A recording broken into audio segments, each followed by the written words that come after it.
Good afternoon, Packers fans. Aaron Nagler here with your Packers Daily Chat, coming to you live on the Cheesehead TV social channels. Happy Thursday. Packers back out on the practice field and generating a pretty lengthy injury report with some new names, some new issues, some new problems. All that stuff I talked about earlier this week about, maybe they'll shake up the offensive line. Might have to by necessity. Rasheed Walker did not practice today after being limited yesterday. We'll see what Friday brings, but clearly not exactly what you want to see with Trey Hendrickson coming to town. Now, that said, Jordan Morgan certainly played left tackle throughout the summer and played at a high level, though no matter who's out there, you're going to have to give them help and design plays and do things to help out against someone as good and prominent as Hendrickson is. But feels like that's unfortunate coming out of a bye week. Clearly something happened both there and with their kicker. Brandon McManus suffering a injury in practice yesterday, quad injury that Matt LaFleur termed to be very concerning. Now, we'll see what the prognosis is. He was a limited participant today, did not become a did not participate, which is a good thing. He was limited yesterday, limited today. We'll see if he's able to go. We've seen these types of things before where kicker's kind of dicey throughout the week and they bring up a practice squad kicker on Saturday and then, the kicker is able to go. That happened a few times while Mason Crosby was in town. Hopefully that's the case here with McManus and he is good to go. But if he's not, you know what? We got someone on the practice squad. That's fine.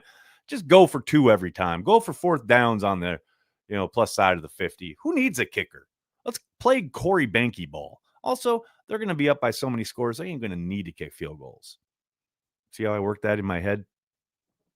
Obviously not great. I do want to mention something, though, because I've seen a lot of folks grousing about the injury report. How do you come out of the bye week with more injuries than you went in, et cetera, et cetera?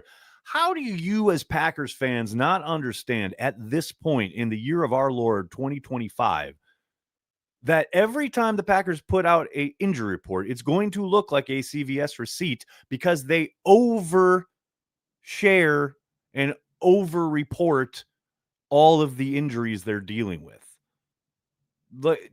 It's not a secret. Like the Packers are more forthcoming and more transparent than almost any other team. You see all those names. 2 of them are Tucker Kraft and Jordan Love, who are totally fine, but they're still on the injury report.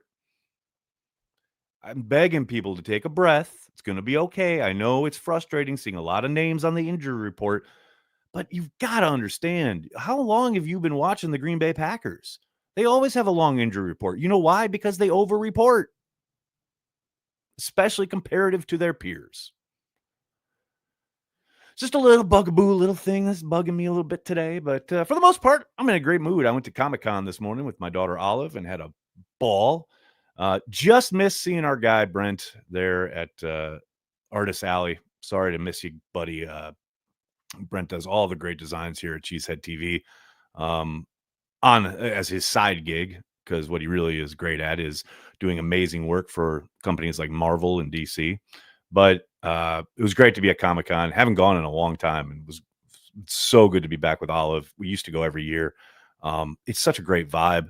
If you ever get a chance to go to, here in New York or out in San Diego, I cannot recommend it enough. It is such a welcoming place, and it is a lot of fun.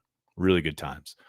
But be that as it may, the Green Bay Packers will be taking on the Cincinnati Bengals with a new quarterback in Joe Flacco.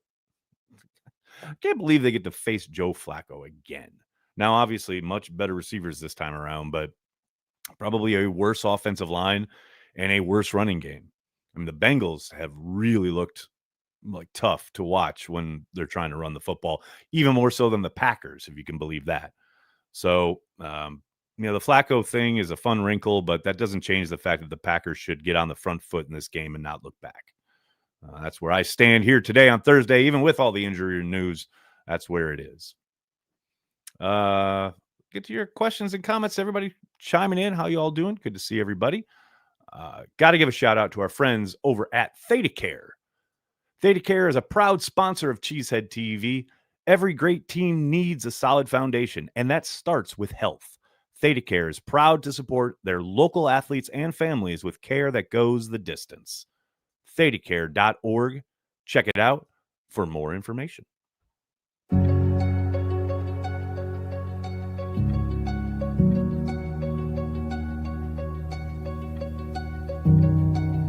Expertise follows inspiration.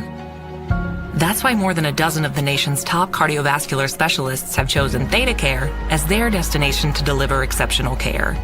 By infusing local care with new expertise throughout ThedaCare, we're creating a healthier future for all. Meet the experts at thedacare.org/heart.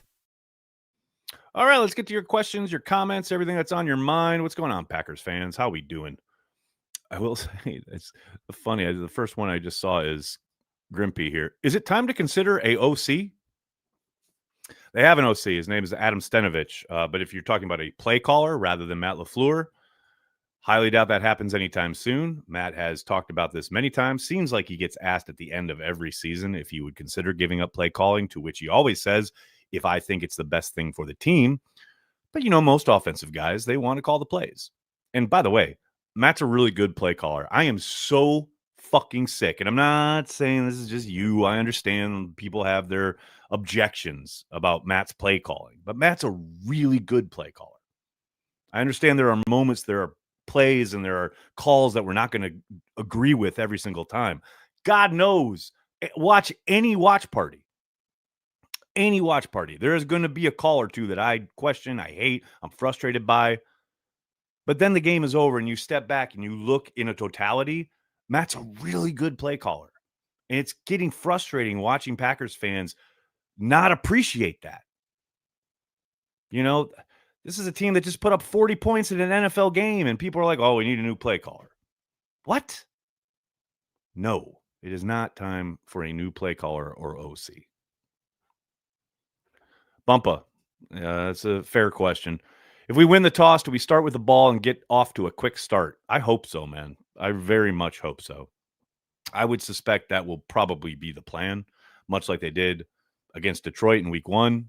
Take that opening kickoff, march down the field, put up a touchdown, and take control right off the hat, right? That's the way it absolutely should be. Now, if they don't, if they put the defense out there first, maybe they want to get Joe Flacco right away, get him on the ground, hopefully, right? Put the seed of doubt in there from the get-go. I'd understand that approach, but I'm with you. I would want to get out on offense, put up 7, and take control right out of the gate. Dennis, that's an interesting question, man. How scaled back do you think the Bengals will have their playbook for Flacco? Random Packer, Gail Gilliam. I don't know. It's interesting because, yeah, it'll be pared back or scaled back in the sense of not having specific stuff that they've worked in their program and throughout the summer and all the offseason stuff, the checks at the line and kind of what you call things in regards to protection and things like that, that they've all worked on together all through the last 3-4 months, right? But concepts wise, it's good, you know, it's football, and Flacco's been in a number of different systems. He's going to know, you know, if it's XYZ call and he knows the guy's doing a post and the other guy's doing an out, and that concept, how it works together and what the coverage is after the snap of the ball, that's pretty rudimentary for him, you know. Now, of course, is he going to be in lockstep every single play? Of course not. That's impossible, especially for that short a time that he's going to have to work with his fellow, you know, offensive running mates there. But yeah, as far as like the concepts themselves shouldn't be an issue, but you know, the communication at the line of scrimmage, checking to certain things, trying to take advantage of looks they see pre-snap, that's going to be challenging. And I don't know what they'll throw into or on his plate as far as control at the line of scrimmage, all that stuff, you know. That's where it will hopefully benefit the Packers. Let's see. Brett, what's up, man? I heard from Brian Bulaga. Did he call you personally? Or are you talking about on the radio? Got it. That the Packers should put big guys at the end for special teams for field goals, and that's what Mike McCarthy did. What do you think about that? I think the idea of trying to get your best players on special teams, regardless of their size, is the way to go. And I think you should check out the conversation I had with Justice last week. I don't doubt for a moment that this is something they've talked a lot about as far as the approach, which personnel they're using. You look at that Dallas game after the block kick, they did change up the personnel in field goal protection, and certainly it ended up working down the stretch of that game. And I think you're going to see different personnel coming out of the gate than you saw coming, that Sunday night down in Dallas. The personnel is an issue. There's no doubt about it. Strictly saying put out the big guys on the wing, that's one way to go about it. I just want them to be, better players, the frontline guys. I want Elton Jenkins to be on field goal protection. You know what I mean? Because God knows they're getting run over along the middle. That's where the block came in Cleveland. I know they got penetration from Kraft on the left side there, but, guys up front got pushed back into the lap of the holder almost. So I do think it's a personnel issue. Of that, I'm totally in agreement. But as far as just put big guys on the edge and that'll solve everything, I don't know about that. Now, obviously, Brian's forgotten more football than I'll ever know. But I do think, you got to get your better players out in front of your frontline guys out in field goal protect in particular. Brandy, what's up? People are trying to validate the Parsons trade with sacks on the stat line. Why is the norm for fans? Can we just not appreciate what we have? Well, Brandy, obviously, I'm not privy to exactly who you're talking about, but, some fans are going to understand his effect on the game, which has been significant, right? Other fans will look at the fact that he doesn't have a ton of sacks yet, and he's not getting quarterbacks on the ground each and every series or whatever, I don't know, whatever expectations they may have had. But there is little doubt, especially if you know ball, that he has made a monster difference already, right? The amount of attention he gets, the amount of double teams that not only is he receiving, but working through and still creating pressure is incredible. So, yes, sacks will always be the paradigm that people look at it through. And if you don't have those numbers, people will always, grumble and be upset and say, oh, this is a bad trade or whatever. I'm just here to tell you, you can safely ignore those people because they don't know ball at all. Jerry, what's up? Thanks for the super chat. I think we need to be more aggressive as a team. You mean at the end of the first half and, you've got one time out and you're backed up in your own end and you're going to try and go get a field goal, being aggressive like that? I'm kidding. I kid. I know. It's such a catch-all word. It doesn't mean anything. Being aggressive is fine, but you got to be smart while you're being aggressive. Take calculated risks, smart risks. There's a time and a place, and I understand the approach either way. More so than being aggressive, this is a team that just needs to execute. There's a lot of different ways to win a ball game. I don't care how you do it. But, man, stop hurting yourself. Execute the game plan. Execute your assignment on each and every play.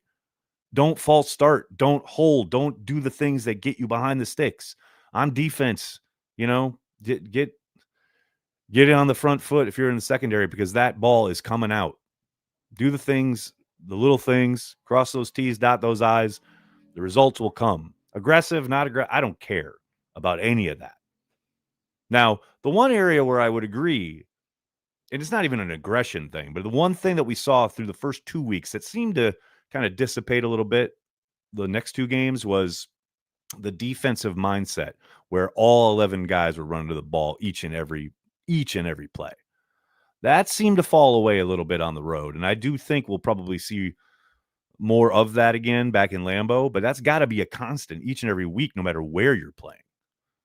Now, there I might be in agreement as far as a mentality, an idea of every single fucking play you are running to the ball, all 11 guys. Because those first 2 weeks, it was brilliant. And then, like I said, they kind of lost that juice a little bit.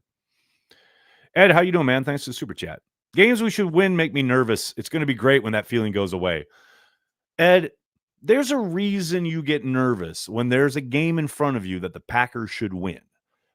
That's because you are a Packers fan and you've been there before and you've seen it and you've had your heart crushed and you know that when the Packers should roll over somebody, they tend to, and this is not just a LaFleur thing. McCarthy's teams did this. Hell, Mike Sherman and Mike Holmgren's teams did this. They tend to play down to their competition. That's our lot in life as Packers fans. Very rarely do we just show up and just, roll and just blow up somebody that we should.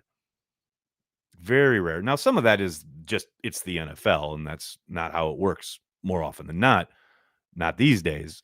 The only time in my life, actually, as a Packers fan that I ever had the feeling that we were going to roll each and every week was 96. It was the only time. And even that year, we had some struggles, A couple got away from them, that game in Minnesota. That first half was it the St. Louis then, against the Rams, that first half was atrocious. And they came back and won that game in the second half. But yeah, man, those were most of those games are games I thought, oh, yeah, we're going to go in there and we're going to beat the hell out of this team. And then they did, because the Packers were clearly the best team in the league. But that is just not the modern NFL. Look no further than the Eagles and the Bills last weekend, man, So all that to say, I completely understand. Trust me, the scar tissue is real and prevalent for every Packers fan. No doubt about it. Shaheem, thanks for the super chat. Can't wait till 9 plays. Fans forget he had almost 700 yards and less than 30 receptions last year, and the wide receiver defensive game plans for mostly when he plays game changer. Could not agree more. Something we talked about earlier this week.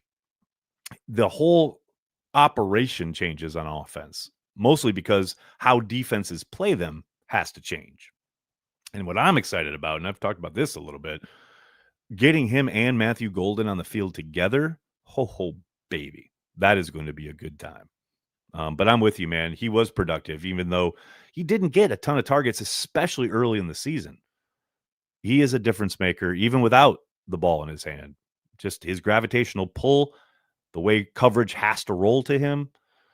Yeah, it's exciting, man. I'm with you. And as I've said, I'll be surprised if he's up this Sunday, but I think Arizona, that there's a good chance that he's up for that game. FMCH, thank you, sir. If we Tommy DeVito this freaking game, I'm going to need my own Packerman to destroy. That kind of thing makes a man thirsty. Say, speaking of being thirsty, thoughts? It's very interesting you should ask. I might, I don't know. I might have some thoughts. Well, we carry the G wherever we may be, so creamy and cold, and from the land of the green and gold.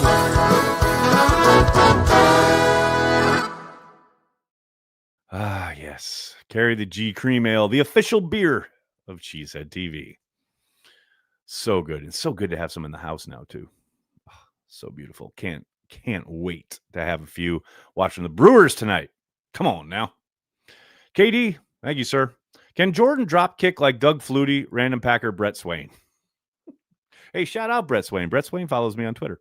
Can Jordan drop kick like Doug Flutie? Let's find out.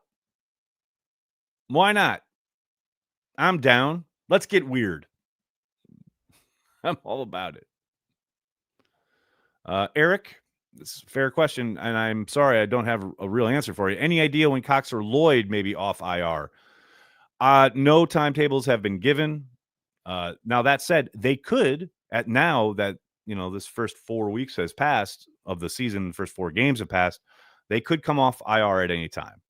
The Packers get to bring up to 8 guys back per year. Now, they've activated the windows for Christian Watson and Jacob Monk, but they could bring Brenton Cox Jr., Marshawn Lloyd. They could open their windows any week. So we'll see. But there has been no indication of when that might be yet, unfortunately. Brett, I could not agree more. Defense has to start squatting on the short, quick throws. Thank you.